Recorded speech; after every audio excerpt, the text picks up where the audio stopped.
Hello friends, freelance studies में आपका बहुत बहुत स्वागत है। इस वीडियो लेक्चर में हम लोग डिस्कस करने वाले हैं जो आर्ट एंड कल्चर की जो मैगजीन है हम लोग डिस्कस कर रहे थे, इनसाइट आईएएस वाली। उसकी छठी ये वीडियो सीरीज है और सातवीं वीडियो सीरीज में ये पूरी सीरीज कंप्लीट हो जाएगी। तो चलिए शुरुआत करते हैं इस वीडियो की।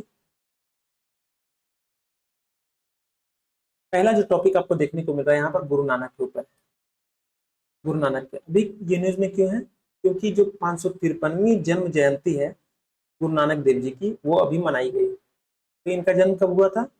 8 नवंबर 2022 को इनका जन्म हुआ था।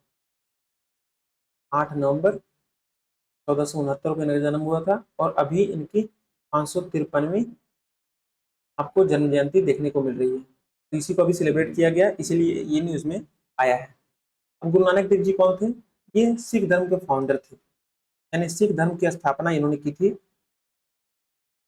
और क्योंकि सिख धर्म की स्थापना इन्होंने की थी तो पहले गुरु हो गए ये। जब स्थापना करने वाले ही ये हैं तो फर्स्ट गुरु यही होंगे। ठीक है। इन्होंने किस चीज की शिक्षा दी? इन्होंने भाईचारे की शिक्षा दी, भाईचारे की, समानता की, प्रेम की, मोरालिटी यानी नैतिकता की। और इनका जो मूल मंत्र था वो क्या था कि सब एक ईश्वर की संतान है और ईश्वर मात्र एक है। हम जो अलग अलग ईश्वर के नाम पे लड़ते रहते हैं, ऐसा कुछ नहीं है, वो एक ईश्वर के रूप है सब। नेक्स्ट जो पॉइंट है वो है कि इनकी जो शिक्षाएं हैं या फिर जो भी इन्होंने उपदेश दिए वो एक ग्रंथ में रिकॉर्डेड है या फिर उनको दर्ज किया गया है, जो कि नाम है उस ग्रंथ का, बहुत ही पवित्र ग्रंथ है सिख धर्म का, गुरु ग्रंथ साहिब। और ये जो गुरु ग्रंथ साहिब है, ये अब सिखों का जो नेक्स्ट गुरु है, लास्ट यही है। यानी कि 10 गुरु हैं सिख में और 10 के बाद कोई गुरु नहीं हुआ। इसकी वजह ये है कि जो लास्ट गुरु गुरु गोविंद सिंह थे, उन्होंने गुरु ग्रंथ साहिब को ही गुरु का दर्जा दे दिया और बोला कि अब से यही गुरु का काम करेंगे, अब और आगे कोई सिख गुरु नहीं होंगे। ठीक है। अब देखिए, जो गुरु नानक जी का जो जन्म जयंती है उसको किस तौर पे मनाया जाता है पूरे वर्ल्ड में? गुरु नानक गुरु पर्व के तौर पे मनाया जाता है। गुरु नानक गुरु पर्व के तौर पे मनाया जाता है। ठीक है।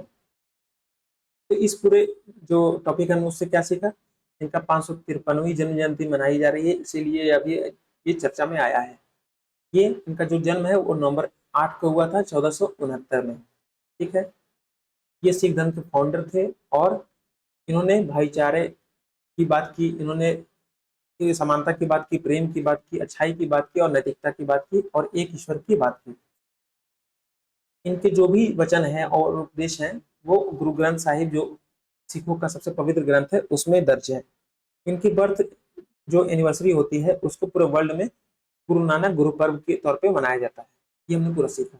यहाँ पर थोड़े से फैक्ट दिए गए हैं गुरु नानक देव जी के बारे में। कि इनका जन्म जो हुआ था 1469 में हुआ था। मृत्यु कब हुई थी? 1539 में इनकी मृत्यु हो गई थी। इन्होंने एक ओमकार के बारे में यानी एक ईश्वर के बारे में बोला और इन्होंने लंगर सेवा की शुरुआत की। एक चीज यहाँ पर ध्यान रखने वाली बात है कि इन्होंने लंगर सेवा की शुरुआत की। जो आज लंगर देखते हैं व्यवस्था सिख धर्म में, वो शुरुआत जो की थी वो गुरु नानक देव जी ने ही की थी, ताकि जो भूखे लोग हैं और जो इनके पास गरीबी है वो यहाँ से पेट भर सके। दूसरा यहाँ पर टॉपिक आपको देखने को मिल रहा है गुरु तेग बहादुर के ऊपर। गुरु तेग बहादुर जो थे वो सिख धर्म के 9वें गुरु हैं। ये 9वें गुरु हैं, यानी गुरु गोविंद सिंह के पिता है ये। गुरु गोविंद सिंह के ये पिता हैं। ठीक है। अब जो 9वें गुरु जो गुरु तेग बहादुर है, वो छठे सिख गुरु के बेटे हैं। छठे सिख गुरु कौन थे? छठे सिख गुरु थे हरगोविंद, इनके ये बेटे हैं। छठे सिख गुरु हरगोविंद के बेटे हैं गुरु तेग बहादुर, इन्हीं के बेटे फिर गुरु गोविंद सिंह। ये जो गुरु गोविंद सिंह हैं इनके बेटे हुए और जो गुरु तेग बहादुर है वो 9वें गुरु हुए। और इनको बुलाया जाता है फियरलेस वॉरियर, यानी कि ऐसा योद्धा जो डरता ही नहीं है। ये बहुत ही ज्यादा स्पिरिचुअल स्कॉलर थे, यानी बहुत ही अच्छे स्कॉलर थे स्पिरिचुअल मामलों में। और इनकी जो उपदेश हैं या इनके जो भजन हैं वो गुरु ग्रंथ साहिब में शामिल किए गए हैं। आगे जो इसमें पॉइंट बोला गया है कि on the orders of Aurangzeb Guru Tegh Bahadur was executed in Delhi. अब देखिए, औरंगजेब जो था शासक, उसके कहने पर क्या हुआ कि गुरु तेग बहादुर यानी गुरु गोविंद जी के जो पिता हैं, उनका हत्या करा दी गई दिल्ली में। और जो आज का गुरुद्वारा शीशगंज साहिब है चांदनी चौक के पास, गुरुद्वारा शीशगंज साहिब चांदनी चौक के पास, वहीं पर इनकी हत्या कराई गई थी औरंगजेब के द्वारा कहने पे। Guru Tegh Bahadur stood up against forcible conversions by the Mughals and was executed on the orders of Aurangzeb in 1675। अब जो गुरु तेग बहादुर हैं, वो इतने महान आदमी थे कि इन्होंने सिर्फ अपने धर्म के लिए नहीं लड़े, बल्कि जो हिंदू धर्म थे या फिर दूसरे धर्म थे जिसको औरंगजेब जबरदस्ती कन्वर्जन कराना चाहते थे मुस्लिम धर्म में, तो उनके लड़ाइयों के लिए इन्होंने अपनी जान दे दी। और इसके चलते आज हम इनको, इनका जो सम्मान है वो हर धर्म में है, गुरु तेग बहादुर जी का, तो हम इनको नमन करते हैं। नेक्स्ट जो यहाँ पर आपको टॉपिक यहाँ पर डिस्कस किया गया है वो है लचित बोरफुकन के बारे में। लचित बोरफुकन, आपको नाम थोड़ा सा यूनिक लग रहा होगा, यूनिक है ही ये नाम। यूनिक इसलिए नहीं है, ये नाम ही हम लोग के जो हिंदी कल्चर है उससे अलग है, बल्कि ये जो नाम है वो सच में एक महान नाम है। क्योंकि ये कौन थे? एक अहोम किंगडम के कमांडर थे। अहोम किंगडम जो था, कब तक शासन किया उसने? लगभग, अगर मैं पूरा कोई सही हूँ तो 1200 से लेकर 1800 साल तक, यानी 600-700 के लगभग सालों तक इन्होंने, अहोम किंगडम ने शासन किया। बहुत समय तक शासन किया अहोम किंगडम ने। तो उसी अहोम किंगडम में ये कमांडर थे, लचित बोरफुकन। अभी ये न्यूज में इसलिए क्योंकि 400वीं बर्थ एनिवर्सरी इनकी मनाई गई, 400वां बर्थ एनिवर्सरी इनकी मनाई गई। अब देखिए, इनको क्यों जाना जाता है इतना? कमांडर तो थे, आखिर जाना क्यों जाता है इतना? इसलिए क्योंकि 1671 में एक लड़ाई हुई थी, बैटल ऑफ सराय घाट। सराय घाट की लड़ाई, आपको क्वेश्चन पूछा जा सकता है कि सराय घाट की लड़ाई क्यों न्यूज में है, या फिर इसके बारे में बताएं। ठीक है, सराय घाट की लड़ाई। तो उस लड़ाई में क्या हुआ कि ये भाग ले रहे थे, जो कमांडर है लचित बोरफुकन, तो उन्होंने, उनकी जो सेना है लचित बोरफुकन की, वो हार रही थी, और जो इनके जो सैनिक है वो भाग रहे थे। तो उस समय इन्होंने क्या किया, अपनी सेना में जोश भरा, और इतना जोश भरा कि इनकी सेना वापस जीत गई, मुगलों को हरा दिया इसने। अब देखिए, इस लड़ाई को आपको याद करना हो तो बाहुबली फिल्म आपने देखा होगा, तो उसमें क्या हुआ था कि जब बाहुबली की सेना हार रही थी, तो बाहुबली ने अपने जोशीले आवाज में और भाषण से पूरे सेना में जोश भर दिया था, और ये जीत गए थे। ठीक उसी तरीके से आप इसको यहाँ से रिलेट कर सकते हैं कि जब लचित बोरफुकन की जब सेना हार रही थी, तो इन्होंने भी अपने सैनिकों में जोश भरा, जिसके कारण क्या हुआ कि इनकी सेना मुगलों को हरा दी। अगला पॉइंट है the battle of Saraighat was fought on the banks of the Brahmaputra in Guwahati. अब ये जो बैटल ऑफ सरायघाट है वो कहाँ पर लड़ी गई थी? गुवाहाटी में, ब्रह्मपुत्र नदी बहती है उसी के किनारे ये लड़ाई लड़ी गई थी। अब जो आज की एनडीए है, national defence academy, ever since 1999 has been conferring the best passing out cadet with the Lachit Borphukan gold medal. तो एनडीए है, नेशनल डिफेंस एकेडमी, आप लोगों ने, बहुत सारे लोगों ने तैयारी भी की होगी शायद इसकी। तो 1999 से क्या कर रही है कि अपने यहाँ एक गोल्ड मेडल देती है इस नाम से, लचित बोरफुकन के नाम से ये एक गोल्ड मेडल देती है 1999 से, उनको ट्रिब्यूट देने के लिए। अब देखिए आउटकम्स ऑफ द बैटल, इस लड़ाई का क्या परिणाम हुआ। मैंने जैसे आपको बताया आपको कि जब सेना हार रही थी तो इन्होंने अपनी सेना में जोश भरा, और जिसके चलते क्या हुआ कि मुगलों का डिफीट हो गया। एक और लड़ाई की बात यहाँ पर हो रही है, battle of Alaboi. The battle of Alaboi was fought on August 5, 1669 between the Ahoms and Mughals, in which the Ahoms suffered severe reverses and thousands of its soldiers were killed. तो इसी तरीके की एक और लड़ाई हुई थी, अलाबोई, बैटल ऑफ अलाबोई। यहाँ पर क्या हुआ कि इन दोनों के बीच बहुत घमासान युद्ध हुआ। किसके किसके बीच? अहोम के बीच और मुगलों के बीच। इसमें क्या हुआ कि दोनों तरफ से बहुत सैनिक मरे, और अहोम किंगडम के हजारों सैनिक इसमें शहीद हो गए। यही यहाँ पर लिखा गया है। तो हमारे लिए इंपॉर्टेंट क्या हो जाता है? बैटल ऑफ अलाबोई और बैटल ऑफ सरायघाट, ये दोनों हमारे लिए इंपॉर्टेंट हो जाते हैं कि किससे ये संबंधित है। नेक्स्ट जो यहाँ पर टॉपिक है, नाद प्रभु केम्पा गौड़ा के बारे में। नाद प्रभु केम्पा गौड़े के बारे में। अभी ये न्यूज में इसलिए है क्योंकि जो नरेंद्र मोदी हमारे जो प्रधानमंत्री हैं, उन्होंने इनकी मूर्ति को अनवील किया है, यानी कि इनका लोकार्पण किया है। ये देखिए, आपको मूर्ति यहाँ पर दिख रही है, ये है नाथ प्रभु केम्पागौड़ा। अब ये कहाँ पर लगाया गया ये मूर्ति? केम्पागौड़ा जो इंटरनेशनल एयरपोर्ट है बेंगलुरु में, वहां पर ये मूर्ति इंस्टॉल की गई है। यानी कि जो बेंगलुरु एयरपोर्ट का नाम है, बेंगलोर एयरपोर्ट का नाम है वो क्या है? केम्पागौड़ा एयरपोर्ट, एयरपोर्ट। ठीक है, तो वहीं पर ये मूर्ति अभी यहाँ पर लगाई गई है। इस मूर्ति का जो वजन आपसे पूछा नहीं जाएगा, लेकिन एक आइडिया ले लीजिए कि 220 टन की टोटल मूर्ति है। और ये जो तलवार है ना, ये सिर्फ तलवार ही 4 टन की है। अब देखिए ये जो स्ट्रक्चर है ये वर्ल्ड बुक ऑफ रिकॉर्ड्स में दर्ज हो चुका है, ये जो स्ट्रक्चर है। क्यों? क्योंकि ये first and tallest bronze statue of the founder of A city. अब देखिए ये पूरे विश्व में किसी शहर की स्थापना करने वाले आदमी की पहली और सबसे ऊंची ब्रॉन्ज स्टैचू है। यानी ब्रॉन्ज, कांसे में ये मूर्ति बनी हुई है, आपको कलर से भी लग रहा होगा। तो पूरे विश्व में किसी सिटी की स्थापना करने वाले की ये पहली और सबसे लंबी ब्रॉन्ज स्टैचू यहीं पर आपको केम्पागौड़ा एयरपोर्ट पर देखने को मिल जाएगी, जिसको वर्ल्ड बुक ऑफ रिकॉर्ड्स में भी दर्ज किया गया है। अब इनके बारे में जानते हैं। ये जो केम्पागौड़ा जिनकी मूर्ति यहाँ पर देखने को मिल रही है, ये है कौन? He was a 16th century chieftain under the erstwhile Vijayanagara empire.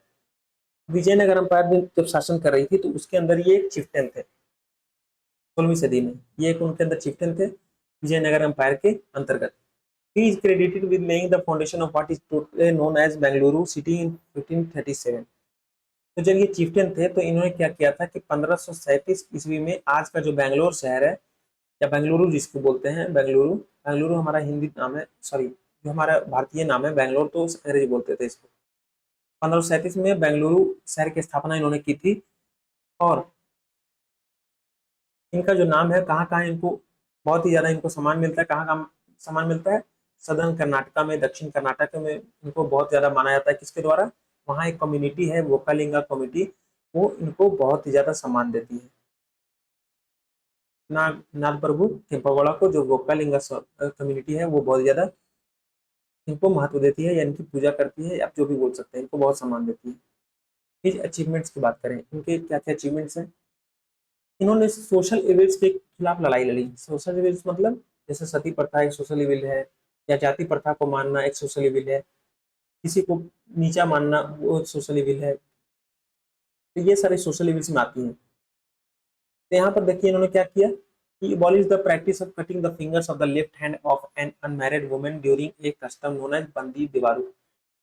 तो जब 1537 की बात हो रही है या 1500 की काल की बात हो रही है, जिसमें विजयनगर एम्पायर था, तो उस समय वहाँ आसपास के एरिया में एक प्रथा थी जिसको नाम था, उस प्रथा का नाम था बंदी देवारू। इस प्रथा के अंतर्गत क्या होता था कि कोई भी जो कुंवारी कन्या है, जो कुंवारी कन्या है, उसके जो बाएं हाथ की जो फिंगर्स हैं उनको काट दिया जाता था। बाएं हाथ की अंगुलियों को ये लोग काट देते थे। ठीक है, तो इसको इन्होंने बंद करवाया, खत्म करवाया। जैसे राजा राम मोहन राय ने सती प्रथा को बंद करवाया, उसी तरीके से इन्होंने जो अंगुली काटने की प्रथा थी उसको यहाँ पर बंद कराया। मैंने एक चीज नोटिस की है, जितने तरीके के सोशल विल्सन है वो किसके किसके विरुद्ध हुए हैं? दलितों के विरुद्ध हुए हैं। दूसरे महिलाओं के को बहुत टारगेट किया गया इन बेचारियों को, बहुत ज्यादा। कितने अफसोस की बात है कि जो सारी जो हमारे पॉपुलेशन का 50% है और इतना बड़ा योगदान देती है हमारी जिंदगी में, हमारी माता बन के, हमारी पत्नी बन के, हमारी बहन बन के, उनके साथ इस तरीके का सलूक किया जाता था। ओहो। इंफ्रास्ट्रक्चर की बात करें, he also known to have developed around 1000 lakes in the city to cater to drinking and agricultural needs. अब इनके इंफ्रास्ट्रक्चर की बात करें तो 1000 लेक इन्होंने बनवाया था बेंगलुरु शहर में, क्योंकि वहां पर जो पीने की जरूरतें हैं और जो कृषि की जरूरतें हैं वो पूरी हो सके। लिटरेचर में इनका योगदान की बात करें तो ये खुद बहुत सारी लैंग्वेजेस जानते थे, सिर्फ कन्नड़ ही नहीं जानते थे। कन्नड़ तो इनकी अपनी भाषा थी, इसके साथ साथ वो तेलुगु में भी इन्होंने एक नाटक लिखा था जिसका नाम आपको देखने को मिल रहा है गंगा गौरी विलास। गंगा गौरी विलास। हमारे लिए ये इंपॉर्टेंट हो जाता है कि ये नाम आपको याद है, गंगा गौरी विलास किसको किसने लिखा। और ये क्या है? एक यक्षगन प्ले है। यक्षगन प्ले क्या होता है? आप जानते हैं यक्षगन कहाँ मनाया जाता है? ये मनाया जाता है कर्नाटक में। ये एक नाटक होता है जो कर्नाटक में मनाया जाता है, और उसी को यहाँ पर तेलुगु में लिखा गया था इनके द्वारा। सोचिए ये कन्नड़ के बोलने वाले हैं और जबकि इन्होंने तेलुगु में ये चीज लिखी थी, तो ये खुद अच्छे जानकार थे इसके।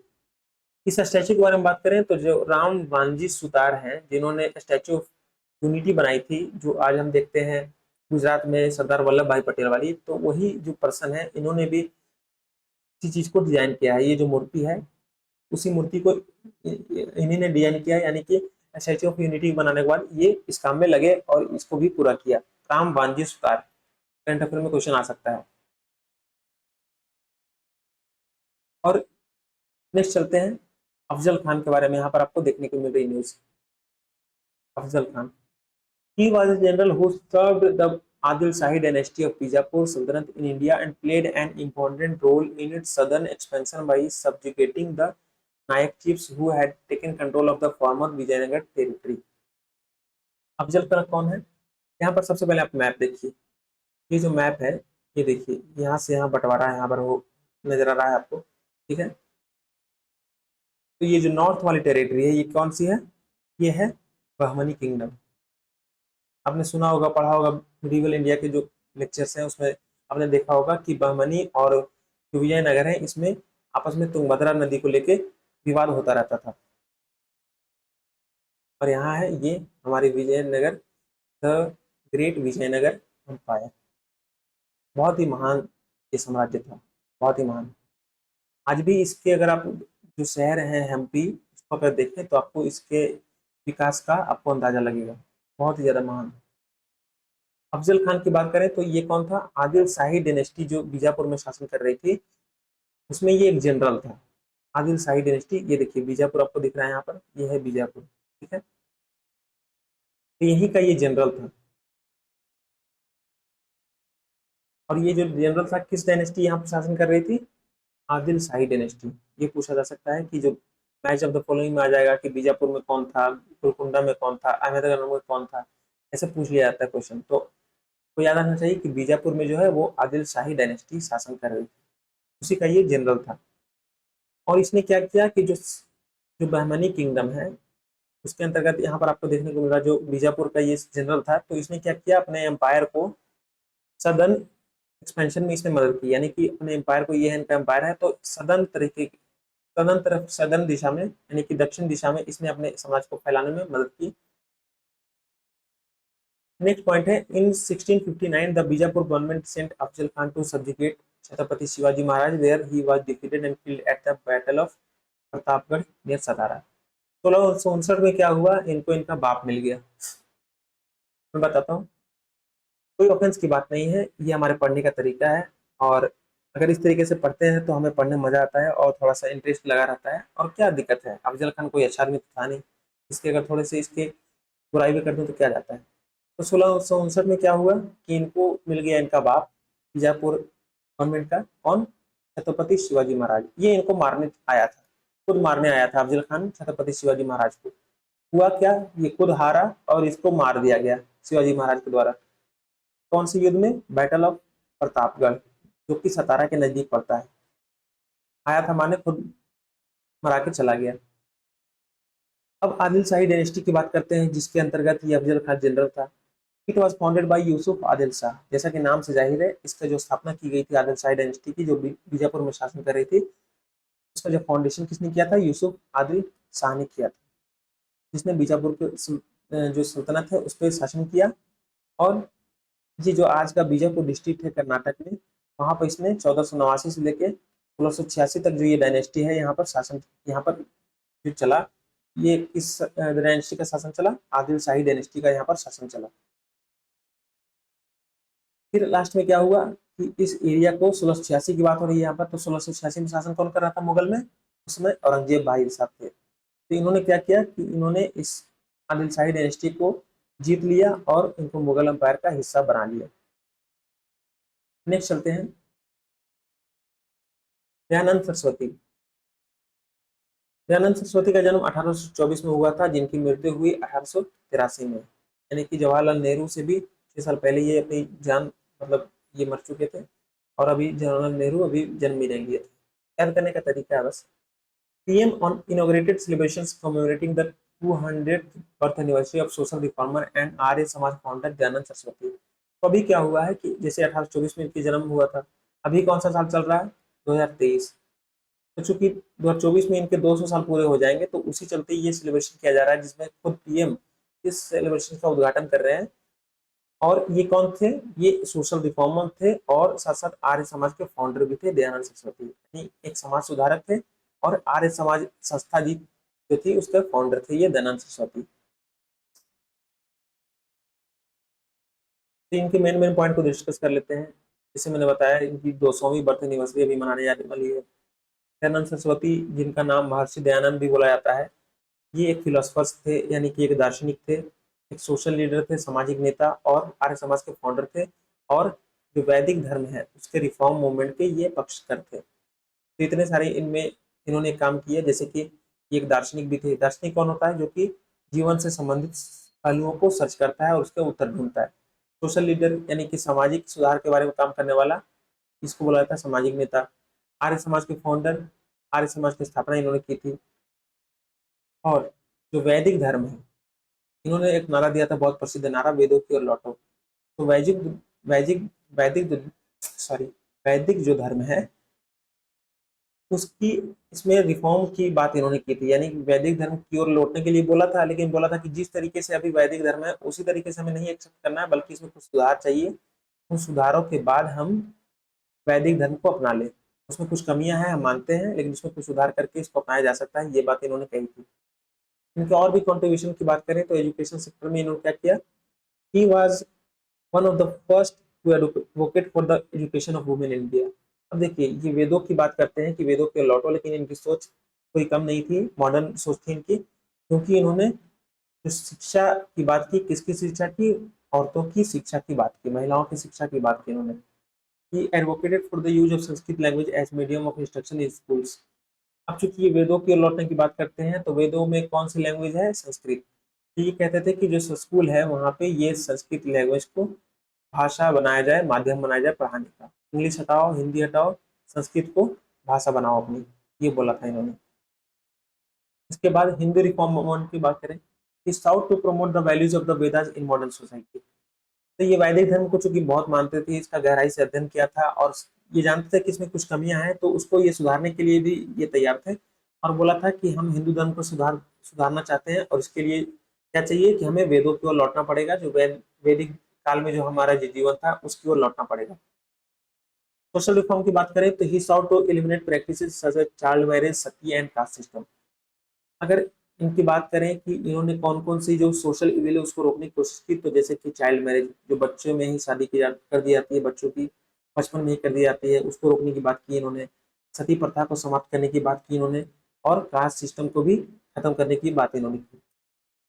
नेशनलिज्म की बात करें कि राष्ट्रीयता इनमें थी या नहीं थी, या सिर्फ ये सामाजिक सुधार थे, या फिर ये सिर्फ दार्शनिक थे। तो नेशनलिज्म की बात करें तो he was a strong advocate of Indian nationalism and believe in the power of India to reclaim its status as great civilisation. अब चूंकि वैदिक धर्म को मानने वाला जो पर्सन होगा, आपको क्या लगता है कि वो ब्रिटिश हुकूमत से प्यार कर लेगा? बिल्कुल नहीं। तो ये एक बहुत ही ज्यादा उग्र रूप से ये भारतीय राष्ट्रीयवाद को बढ़ावा देते थे, और इसके बहुत समर्थक थे कि हम जो है, क्योंकि बहुत ही पुरानी और सबसे महान सभ्यता रह चुके हैं, तो इसलिए हमें खुद से शासन करना होगा अपने ऊपर, हमें किसी दूसरे का यहाँ पर नहीं चाहिए शासन। He encouraged the study of Indian history and culture and encouraged Indians to be proud of their heritage। इन्होंने चूंकि खुद यहाँ पर इन्होंने अपने जो इंडियन हेरिटेज और कल्चर है, हिस्ट्री है, उसको यहाँ पर स्टडी किया था, तो वो इसका महत्व जानते थे, किसको पढ़ने से किस तरीके की भावनाएं हमारे मन में आती हैं। तो इन्होंने बोला था कि पूरे भारत में जो भी लोग रहते हैं वो भी इंडियन हिस्ट्री और कल्चर को पढ़ें और अपने कल्चर के ऊपर प्राउड महसूस करें। नेक्स्ट जो है environmentalism. He encourage the planting of trees, the protection of wild life and the conservation of natural resources. इन्होंने क्या कहा कि हमें पेड़ों की रक्षा करनी चाहिए, और पेड़ों को और ज्यादा पेड़ों को लगाना चाहिए। हमें वाइल्ड लाइफ की रक्षा करनी चाहिए, यानी कि जो जीव जंतु हम मारते हैं उसको नहीं मारना चाहिए, और साथ साथ हमारे नेचुरल रिसोर्सेज हैं। नेचुरल रिसोर्सेज में क्या क्या आती है, हमारे पक्षी हो गए, जो पेड़ हो गए, जंगल हो गए, ये सारे हमारे नेचुरल रिसोर्सेज में आते हैं। जैसे नदी हो गए, वर्षा हो गई, ये सारी हमारे नेचुरल रिसोर्सेज में आती है। तो हमें ये बोला गया था कि इनको कम से कम नुकसान पहुंचे, इस तरीके की व्यवस्था हमें अपनानी चाहिए। Scientific thought. He encouraged the critical examination of religious texts and beliefs and sought to promote a rational and scientific approach to religion. तो ये वेदों की ओर लौटो तो जरूर बोलते थे, लेकिन जैसा मैंने आपको बताया कि इनका जो विजन था वो ब्रॉड था, और ये साइंटिफिक अप्रोच को भी बहुत अच्छा मानते थे कि हमें अंधे तरीके से किसी चीज को फॉलो नहीं करना चाहिए, चाहे वो कितनी ही मान क्यों ना हो। तो इसीलिए इन्होंने बात की कि अगर वेदों के लौटना भी है तो उसमें अगर कुछ कमी है तो हम उस कमी को दूर करेंगे और उस तरीके से हम उसको अपनाएंगे। उस इनके दूसरे नोटेबल कंट्रीब्यूशंस की बात करें तो इन्होंने एक बुक लिखी थी सत्यार्थ प्रकाश, जो कि वेदों की फिलोसफी के ऊपर कमेंट किया था इन्होंने, तो ये बहुत ज्यादा फेमस किताब है, Satyarth Prakash. He was the first to give the call for Swaraj as India for Indians in 1867, 26, a call later taken by लोकमान तिलक। अब देखिए, हम जानते हैं कि बाल गंगाधर तिलक ने बोला था कि स्वराज हमारा जन्मसिद्ध अधिकार है और हम इसे लेकर रहेंगे, लेकिन उनसे भी पहले जो दयानंद सरस्वती हैं उन्होंने क्या बोला था कि जो भारत है वो सिर्फ भारतीयों के लिए है। अब इस सेंटेंस का क्या मतलब हुआ कि भारत में सिर्फ भारतीय रहेंगे और अंग्रेज हैं वो अपना घर जाएं, ये इसका मतलब हुआ। तो स्वराज की बात इन्होंने भी की। अब जब अंग्रेज चले जाएंगे तो भारत पर फिर शासन कैसे चलेगा, वो फिर हम खुद चलाएंगे। तो इन्होंने बोला था कि इंडिया फॉर इंडियंस का बोला था, 1876 में ही ये चीज बोल दी थी। नेक्स्ट पॉइंट है, subsequently former president of India S Radhakrishnan called him one of the makers of modern India as did Shri Aurobindo. तो यहाँ पर दो ग्रेट पर्सनालिटी जो हमारे भारत में रह चुकी हैं, एक है एस राधाकृष्णन जो कि 2 बार उपराष्ट्रपति और 1 बार राष्ट्रपति रह चुके हैं, जिनके जन्म दिवस को हम शिक्षा दिवस के रूप में मनाते हैं 5 सितंबर को। तो उन्होंने, और प्लस एक और आदमी जो है वो भी महान है, श्री अरविंदो। श्री अरविंदो जो कि इंडियन नेशनल मूवमेंट में बहुत ही इंपॉर्टेंट नाम है, और जिन्होंने फिर बाद में स्पिरिचुअल जर्नी अपनी स्टार्ट कर दी थी, आध्यात्मिक जर्नी। इन दोनों ने क्या बोला दयानंद सरस्वती के बारे में कि ये जो दयानंद सरस्वती हैं वो आधुनिक भारत के निर्माता हैं, मेकर्स ऑफ मॉडर्न इंडिया, यानी कि जितने भी लोग आज भारत का निर्माण कर रहे हैं उनमें एक दयानंद सरस्वती भी है। नेक्स्ट जो पॉइंट है वो ये है, ही फाउंडेड द आर्य समाज इन 1875।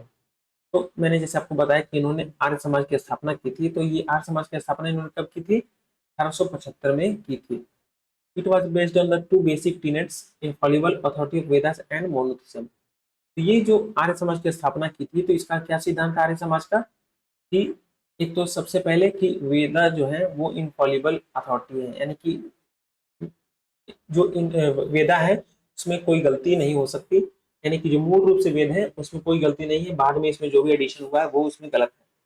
दूसरा बात जो उन्होंने की वो मोनोथीजम की बात की, यानी ईश्वर सिर्फ एक है बाकी सब बकवास है। It rejected the ritualistic excesses and social dogmas of orthodox Hinduism। इन्होंने क्या किया कि जो कर्म कांड होते हैं ना हिंदू धर्म के अंतर्गत, जो कि जिसका कोई मतलब नहीं है, वो सिर्फ टाइम पास के लिए बना दिया गया, और या फिर किसी खास जाति के लिए बना दिया गया उसके फायदे के लिए। और इसको खत्म करने के लिए उन्होंने बात की कि कर्मकांड से कुछ नहीं होता, एक ईश्वर है और ईश्वर की जो पूजा होती है वो बिना किसी कर्मकांड के हो सकती है, ईश्वर को बिना किसी कर्मकांड के पाया जा सकता है, ये इन्होंने बोला। One of the founding principles of Arya Samaj is the idea that all activities must be done for the benefit of humankind as a whole। अब देखिए, ये यूनिवर्सलिज्म की बात करते हैं, ये यूनिवर्सलिज्म की बात करते हैं, ठीक है। यूनिवर्सलिज्म में क्या होता है कि हम पूरे विश्व के कल्याण की कामना करते हैं। तो इन्होंने आर्य समाज की स्थापना जब कर रहे थे तो उसमें ये प्रिंसिपल इन्होंने जोड़ा कि हमारा जो सबसे बड़ा उद्देश्य है वो क्या है कि पूरे मानव जाति की भलाई हो, पूरे मानव सभ्यता या मानव जाति की भलाई, यही इनका मकसद था जिंदगी का, ऐसा इनके अनुसार इन्होंने बोला था।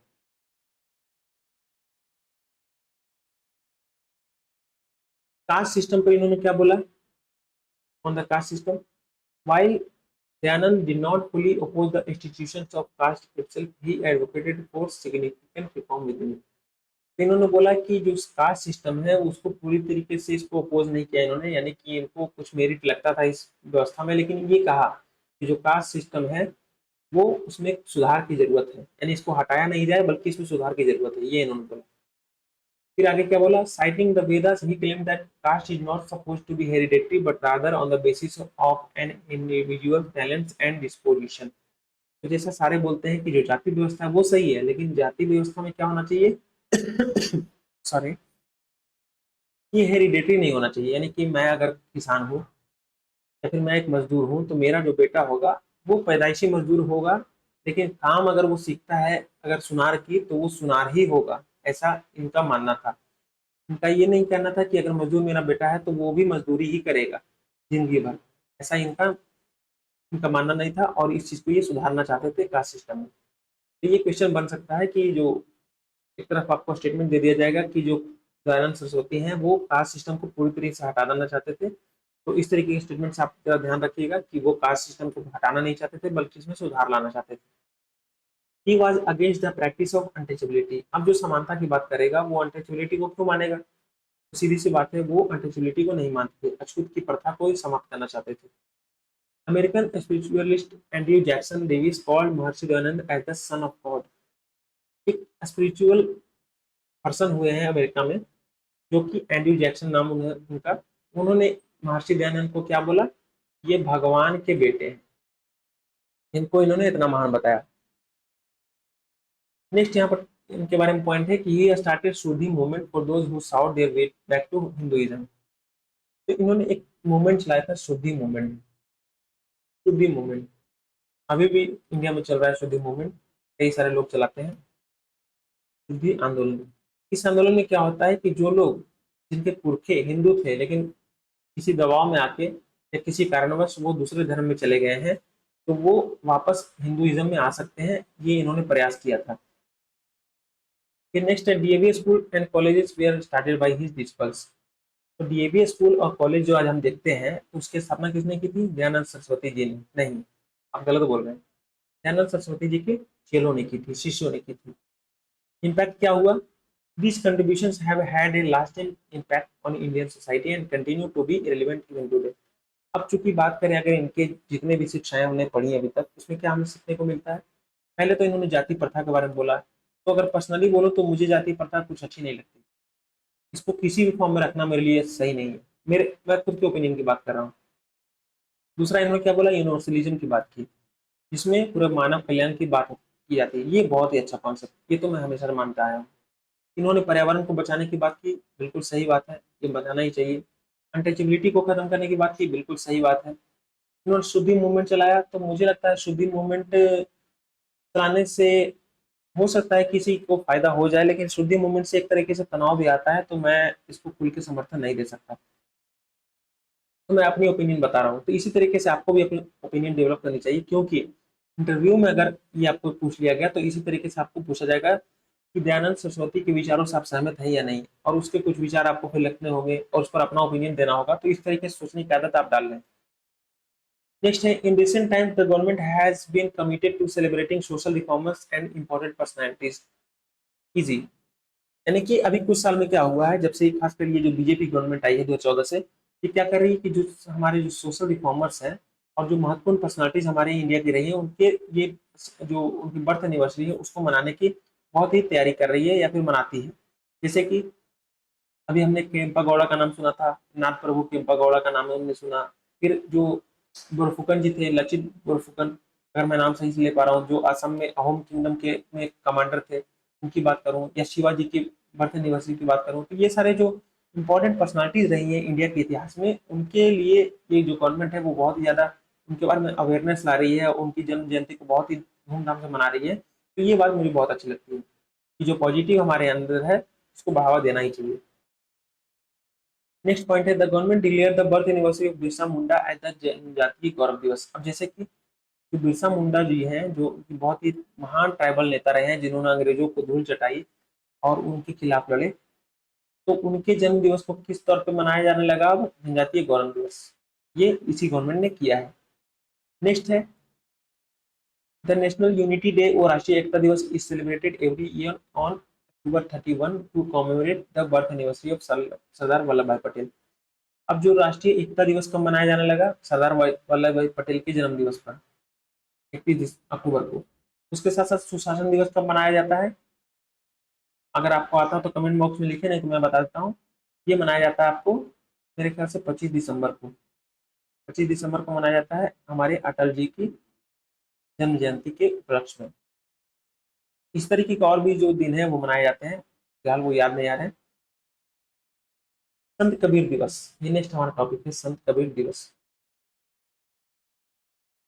संत Kabir Das was a very renowned saint, poet and social reformer of India who lived during the 15th century। तो जो कबीर दास हैं या जो कबीर हैं, वो बहुत ही ज्यादा प्रसिद्ध संत रहे हैं हमारे देश के, बहुत ही ज्यादा प्रसिद्ध कवि भी रहे हैं और सोशल रिफॉर्मर रहे हैं। His esteemed works and poems describe the greatness and oneness of the supreme being। यहाँ पर जो इनके वर्क हैं, जो भी इन्होंने काम किया है या फिर जो भी इन्होंने कविताएं वगैरह लिखी हैं, जो इनकी शिक्षा है, वो क्या कहती है कि वो एक ही ईश्वर में विश्वास रखती है और सिर्फ उसी में विश्वास रखती है। तो ये क्या है, एक संत भी थे, एक कवि भी थे और सोशल रिफॉर्मर भी थे। आपने कबीर के दोहे सुने होंगे, कबीर वाणी नाम से आपने गाना भी सुना होगा, जिसमें इनके दोहे को गाने के रूप में बोला गया है। तो बहुत ही अच्छी शिक्षाएं थी उनकी, आज भी लोग इसके जो शिक्षाएं हैं उसको कोट करते हैं। इनकी जो शिक्षाएं हैं उनको बीच बीच में लोग बोल के उसका एग्जाम्पल देते हैं, तो ये बहुत ही अच्छी बात है। नेक्स्ट जो पॉइंट है, he was A proponent of the भक्ति मूवमेंट। ये भक्ति जो मूवमेंट चल रही थी उस समय, जिस समय ये खुद हुए, तो ये प्रचारक थे, प्रचारक या समर्थक जो भी बोल सकते हैं। He did not believe in any religious discrimination and readily accepted all the religions। इन्होंने सारे धर्मों की एकता पर बल दिया और बोला कि सारे धर्म मूल रूप से एक है, क्योंकि ईश्वर ही एक है। जब ईश्वर एक है तो धर्म अलग कैसे हो सकते हैं।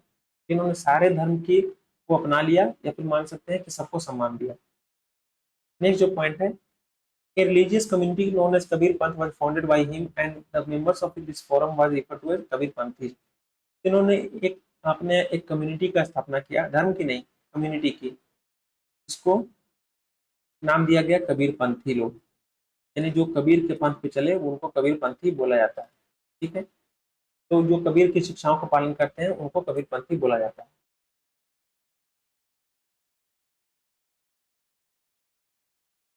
स्वामी Ramanand influence, Kabirdas ideologies were greatly influenced by Vaishnav saint Swami Ramanand who accepted Kabir as his disciple। तो कबीर के गुरु का नाम क्या था, वो था रामानंद। बहुत ही इंपॉर्टेंट ये भी थे स्वामी रामानंद। तो ये स्वामी रामानंद थे, वो कौन से कल्ट के थे, ये वैष्णव धर्म को मानते थे। तो इन्हीं के गुरु, कबीर जी के गुरु थे ये, और ये खुद वैष्णव धर्म को मानते थे, लेकिन जो कबीर थे वो सारे धर्मों को समान रिस्पेक्ट देते थे। तो इनकी जो कबीर जो दास हैं, उनकी जो नीतियां हैं या शिक्षाएं हैं, नीतियां नहीं बोलनी चाहिए, शिक्षाएं हैं और उपदेश है, वो किससे प्रभावित है, वो रामानंद जी से प्रभावित है। अब इन्होंने कुछ लिखा, जो साहित्य में कुछ लिखावट की, सॉरी बोलने में ये कुछ गलत है। इन्होंने बहुत सारे जो अच्छी अच्छी जो चीजें लिखी, उनके यहाँ पर नाम दिए गए हैं, जैसे कि बीजक, सखी ग्रंथ और कबीर ग्रंथावली और अनुराग सागर, ये चार चीजें इन्होंने लिखी हैं। तो ये आपको यहाँ पर आपको स्टार मार्क लगा देता हूँ, ये आपको पता होना चाहिए। अनुराग सागर, कबीर ग्रंथावली और सखी ग्रंथ और बीजक इन्होंने लिखा। Versus are found in Sikhism scripture Guru Granth Sahib. ये देखिए इतने महान संत थे, ये सारे धर्मों को रिस्पेक्ट करते थे, इनके खुद के गुरु वैष्णव थे यानी कि हिंदू धर्म के, लेकिन इनके जो शिक्षाएं हैं वो गुरु ग्रंथ साहिब यानी कि सिख धर्म में, जो सिख धर्म का सबसे प्रमुख ग्रंथ है, उसमें इनकी शिक्षाओं को शामिल किया गया है। A major part of his work was collected by the fifth Sikh Guru, Guru Arjan Dev। तो इनकी जो शिक्षाएं थी उसको सबसे ज्यादा किसने कलेक्ट किया या किसने इनको कंपाइल किया, वो है पांचवें सिख गुरु गुरु अर्जुन देव। वो शायद इनसे प्रभावित होंगे और उन्होंने क्या किया, गुरु कबीर दास की जो भी वानियां थी या फिर उनके उपदेश थे वो उन्होंने गुरु ग्रंथ साहिब में लिखवा दी। The hallmark of Saint Kabir Das work consists of his two-line couplets, popularly known as Kabir के दोहे। मैंने जैसे अभी आपको बताया, कबीर के दोहे बहुत ही ज्यादा फेमस है, हम अभी तक हिंदी लिटरेचर में पढ़ते भी हैं और लोगों के मुंह से सुनते भी हैं कबीर के दोहे। नेक्स्ट यहाँ पर टीपू सुल्तान के बारे में।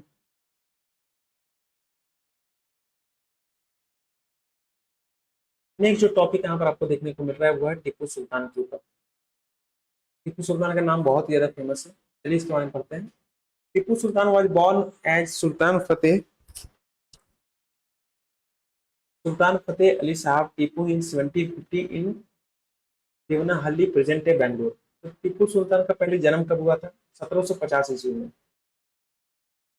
1750 ईस्वी में इनका जन्म हुआ था। कहाँ? देवनाहल्ली, जो कि आज का बेंगलोर है।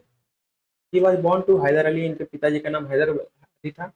और अब हैदर अली खुद एक महान आदमी थे। कैसे? क्योंकि रैंक्स ऑफ आर्मी, यानी आर्मी में एक मामूली पद पे होते हुए ये धीरे धीरे प्रमोशन होते होते ये कहाँ तक पहुंचे?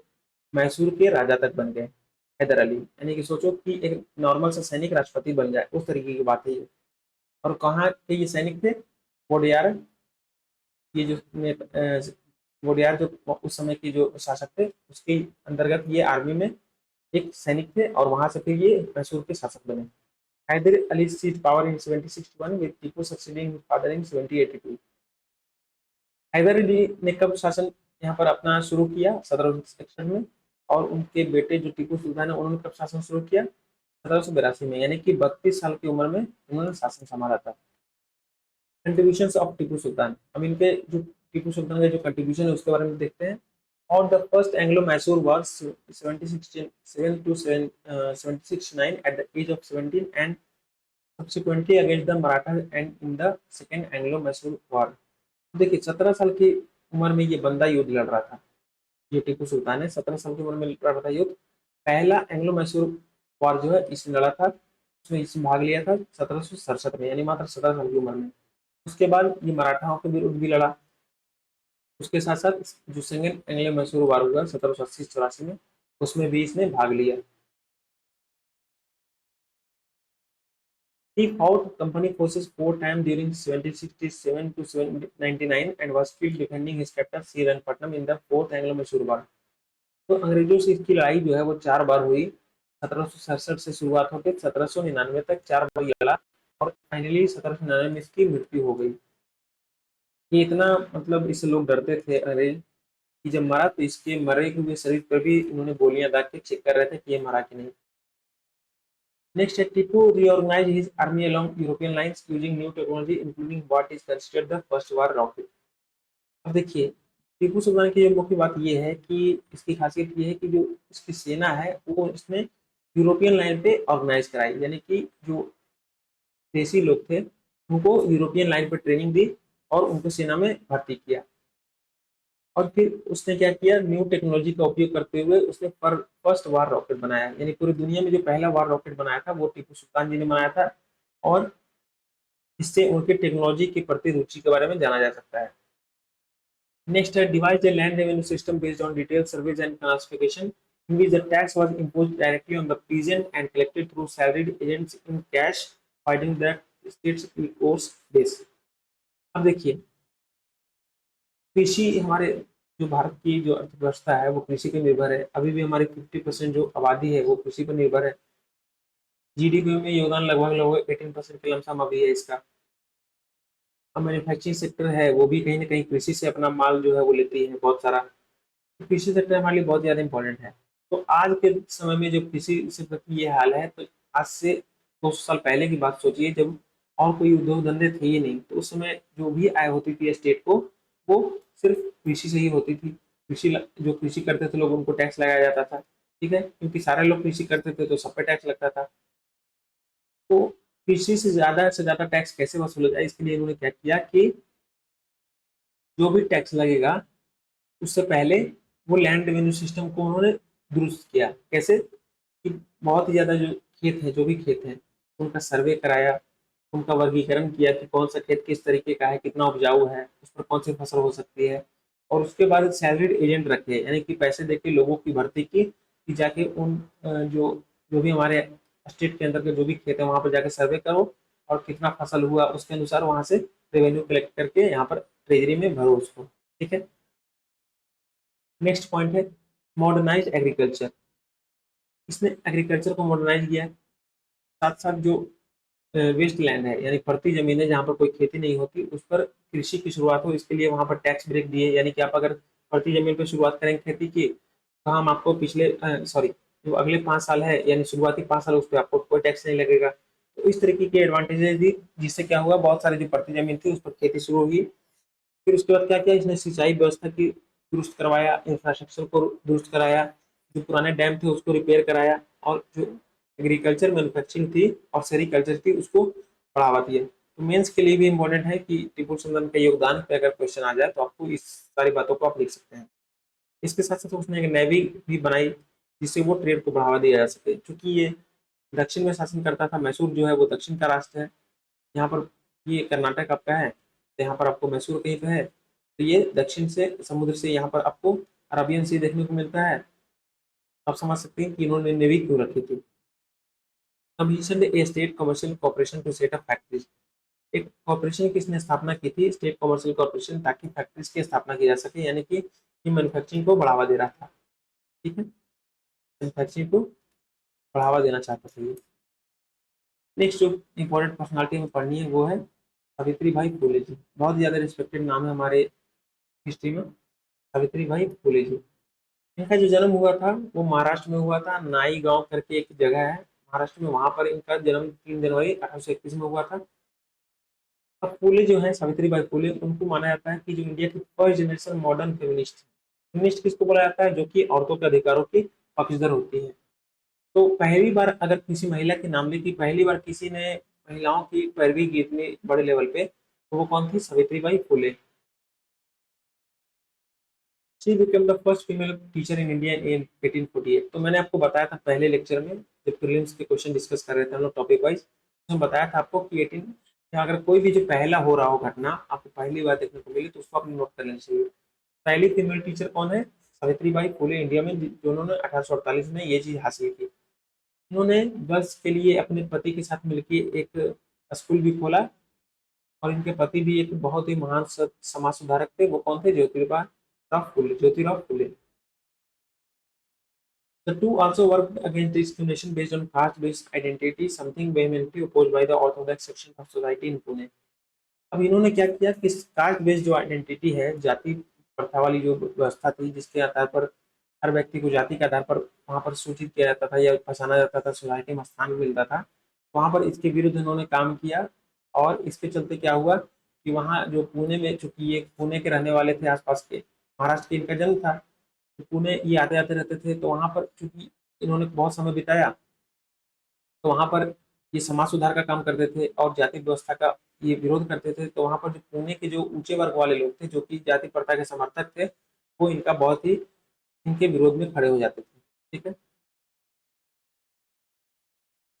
She went on to establish a shelter for widows in 1854, which was further rebuilt on in 1864 to also accommodate destitute women and child brides cast aside by their families. इन्होंने क्या किया? 1854 में सावित्री बाई फुले ने एक विधवा के लिए विधवा गृह बनाया, यहाँ पर विधवा लोग जो है वहां पर शेल्टर ले सकते थे, जिनको परिवार ने निकाल दिया है पति के मरने के बाद, तो वहां पर ये आके रह सकती थी। इसके बाद 1864 में इसको बढ़ा के, यानी कि जो 1854 में जो इन्होंने शेल्टर खोला था, उसको और भी इसमें फैसिलिटी देते हुए, इसमें और किसके किसके लिए खोल दिया इसको? जो डेस्टिट्यूट वुमेन है, जिसको छोड़ दिया गया है पति के द्वारा, यानी जिसके पति मरे नहीं है लेकिन उसने अपनी पत्नी को छोड़ दिया है, तो उन पत्नियों के लिए ये जगह खोल दिया गया। फिर साथ साथ चाइल्ड ब्राइड्स, यानी कि जिनकी जो शादी है बच्चियों की बचपन में कर दी गई, और जो अपने जो फैमिली है उसके द्वारा त्याग दी गई है, उनके लिए भी यहाँ पर ये जगह बना दी गई। Phule also played a pivotal role in directing the work of the Satya Shodhak समाज। तो देखिए, जो सत्य शोधक समाज है उस समय का बहुत ज्यादा इंपॉर्टेंट यहाँ पर ऑर्गेनाइजेशन था उस समय, तो उसमें इन्होंने बहुत ज्यादा महत्वपूर्ण भूमिका निभाई सावित्रीबाई फुले ने। जिसको इस सत्य शोधक समाज को किसने बनाया था? उसके हस्बैंड यानी ज्योतिबा राव फुले ने बनाया था इसको। तो उसमें इन्होंने भी बहुत ज्यादा महत्वपूर्ण भूमिका निभाई। और इसका मकसद क्या था सत्य शोधक समाज का? Equal rights for marginalised lower caste. तो ये मैंने आपको जैसे बताया, ये दोनों पति पत्नी जो थे वो गरीब तबकों और जो दलित तबके हैं, या फिर आप बोल सकते हैं जो जातिवाद से पीड़ित जो तबके हैं, उनके लिए काम करते थे। तो यहाँ पर ये सत्य शोधक समाज जो था वो इनके लिए इक्वल राइट की मांग करता था, समान अधिकार की मांग करता था। Savitribai opened a clinic in 1897 for victims of the bubonic plague that spread across Maharashtra just before the turn of the century. अब जो सावित्रीबाई फुले हैं, उन्होंने 1897 में एक क्लिनिक की स्थापना की। क्यों? क्योंकि उस समय जो ब्यूबोनिक प्लेग फैला था महाराष्ट्र में, जिसके चलते बहुत सारी मृत्यु हो रही थी, तो उसको ट्रीटमेंट के लिए इन्होंने 1897 में एक क्लिनिक भी खोली थी। शी आल्सो सेट अप बाल हत्या प्रतिबंधक गृह। अब चूंकि बाल हत्या वहां पर उस समय भी जाहिर थी, उस समय भी चल रही थी, तो उसको रोकने के लिए इन्होंने एक बाल हत्या प्रतिबंधक गृह की स्थापना की थी। In her honour university of Pune was renamed Savitribai Phule university in 2014। मैंने जैसे आपको बताया कि ये जो गवर्नमेंट है वो बहुत ज्यादा इन चीजों पर ध्यान देती है। जो रिनोन पर्सनालिटी है, जो सोशल रिफॉर्मर्स हैं, उनके जन्म दिवस को या फिर उनके नाम पे कुछ तो ओपन कर दिया, तो उसी चीज को आप यहाँ देख सकते हैं कि सावित्री बाई फुले को ट्रिब्यूट देने के लिए इन्होंने क्या किया, तो पुणे के जो विश्वविद्यालय है उसका नाम दे दिया सावित्री बाई फुले यूनिवर्सिटी 2014 में। He started the Mahila Seva Mandal to raise awareness for issue concerning women's rights. Women's right की बात यहाँ पर जब भी आती है तो वहाँ पर सावित्री बाई फुले का नाम आता है। तो इन्होंने क्या किया था कि महिलाओं के जो अधिकार है उसके लिए जागरूकता फैलाने के लिए इन्होंने महिला सेवा मंडल की स्थापना की थी। तो ये बहुत ज्यादा इंपॉर्टेंट आपको ये टॉपिक है सावित्री बाई फुले। क्वेश्चन बहुत सारे बनते हैं प्रीलिम्स और मेंस दोनों के लिहाज से, तो आप इसको अच्छे से पढ़ लीजिएगा। फिर से अगर आप रिवाइज करना चाहें तो कर सकते हैं। नेक्स्ट चलते हैं, देख लेते हैं ये जो टॉपिक है कब तक चलेगा, क्योंकि लेक्चर भी बहुत ज्यादा लंबा होता जा रहा है। 3 पेज और लगे हैं, चलो इसको खत्म ही कर देते हैं। थोड़ा सा पानी पी लेता हूँ। आप लोग भी थोड़ा सा ब्रेक ले लीजिए।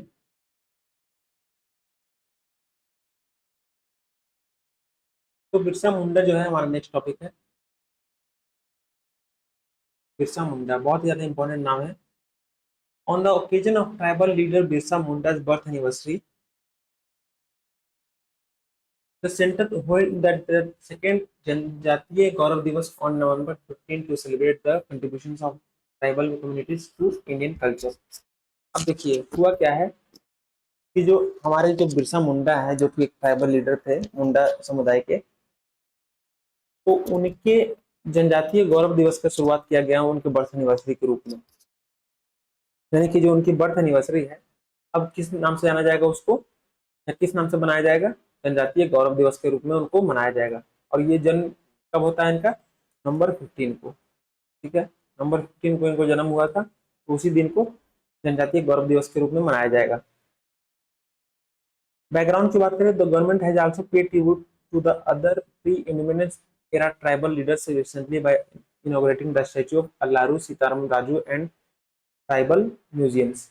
अभी देखिए ये गवर्नमेंट, मैंने आपको बताया कि दलितों को बहुत ज्यादा महत्व दे रही है और जो हमारे सोशल रिफॉर्मर्स रहे हैं उनको बहुत ज्यादा महत्व दे रही है। तो उसी चीज को यहाँ पर देखते हुए आप अभी इन्होंने और क्या किया कि जो अल्लूरी सीताराम राजू हैं उनके स्टैचू को इन्होंने इनोग्रेट किया, उनकी मूर्ति को, और साथ साथ बहुत सारे ट्राइबल म्यूजियम जो है देश में उसका उद्घाटन किया। बिरसा मुंडा की बात करें तो Birsa Munda was a folk hero and tribal freedom fighter hailing from the Munda tribe. मैंने इसे आपको बताया, बिरसा मुंडा के टाइटल से ही पता चलता है कि ये मुंडा ट्राइब में इनका जो जाति है या फिर जो ये स्टेटस है ये मुंडा प्रजाति की है। और ये इन्होंने क्या किया था, फ्रीडम फाइटर थे ये, यानी कि अंग्रेजों के विरुद्ध इन्होंने युद्ध लड़ा। He was a spearhead behind the millenarian movement that arose in the Bihar and Jharkhand built in the 19th century under British consolidation। अब इन्होंने क्या किया था कि जो ब्रिटिश कंसोलिडेशन हो रहा था, ब्रिटिश कॉलोनाइजेशन हो रहा था, तो उसमें इन्होंने बिहार और झारखंड के बेल्ट में इसके खिलाफ इन्होंने विद्रोह किया था। इसके चलते ये बहुत ज्यादा फेमस है बिहार और झारखंड में। झारखंड में अभी भी आप जाएंगे तो वहां पर बहुत सारे जो चौक हैं, बहुत सारे जो चौक हैं वहां पर आपको इस तरीके की मूर्ति आपको देखने को मिलती है। बिरसा मुंडा की जगह जगह पर मिलेगी, खासकर रांची, रांची की बात करें तो आपको बहुत सारे चौराहों पे ये मूर्ति आपको देखने को मिलती है। He is also known as Dharti Aba. इनको जो दूसरा नाम है या लोग इनको प्यार से क्या बोलते थे, धरती आबा, मतलब अर्थ के फादर यानी पृथ्वी के पिता।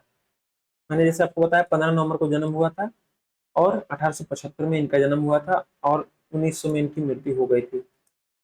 25 साल मात्र इन्होंने अपनी जिंदगी दी। इन 25 सालों में वो काम किया कि जब तक पृथ्वी रहेगी, जब तक भारत का नाम रहेगा, तब तक इनका नाम बड़े आदर से लिया जाएगा। रोल बिरसा मुंडा प्लेड है, अब इनका रोल क्या है या फिर इन्होंने क्या योगदान दिया।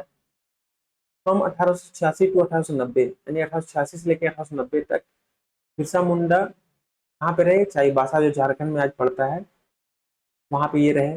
विच was close to the centre of the Sardari agitation influencing his anti missionary and anti government programmes. तो जहाँ पे ये रहते थे 1886 से लेकर 1890 तक चाईबासा में रहे। और चाईबासा जो था वो कहाँ से नजदीक था, एक जगह है वहां पर से ये नजदीक पड़ता था। तो वहां पर क्या हो रहा था, सरदारी एजिटेशन हो रहा था। एजिटेशन का नाम है सरदारी एजिटेशन।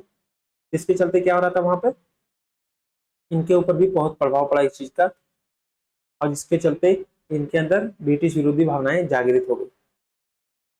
द उलगुलन मूवमेंट, ये बार बार ब्लैक क्यों हो रहा है ये?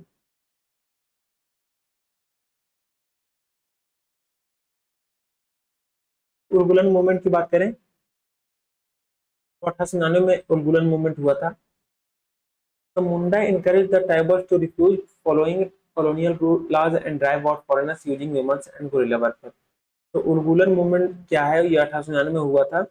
इसमें क्या हुआ कि मुंडा ने क्या किया, बिरसा मुंडा ने ट्राइबल्स को ये encourage किया, ट्राइबल्स को ये बढ़ावा दिया या उनको उकसाया कि जितने भी कॉलोनियल लॉज है, यानी कि जो ब्रिटिशर्स ने जो भी कानून बनाए हैं उसको इनकार कर दो पालन करने से, और जो भी वहां पर फॉरेनर्स रह रहे हैं उनको हथियारों से और गोरिल्ला वारफेयर का इस्तेमाल करते हुए वहां से उनको भगा दो। मुझे लगता है इस वीडियो लेक्चर को यहीं पर रोकना पड़ेगा क्योंकि थोड़ी सी टेक्निकल फॉल्ट आ गई है। तो ऐसे आपको वीडियो लेक्चर बहुत खराब हो जाएगा, तो मैं चाहता हूँ कि इसको यहीं पर रोक दिया जाए। तो हम आगे के वीडियो लेक्चर में इसको कंटिन्यू करेंगे। तो आज के इस वीडियो लेक्चर में इतना ही। आपने इस वीडियो लेक्चर को बहुत ही ध्यान से सुना, इसके लिए आपका बहुत बहुत धन्यवाद। और हम आपसे मिलते हैं जल्दी अगले वीडियो में। तब तक के लिए धन्यवाद एंड जय हिंद।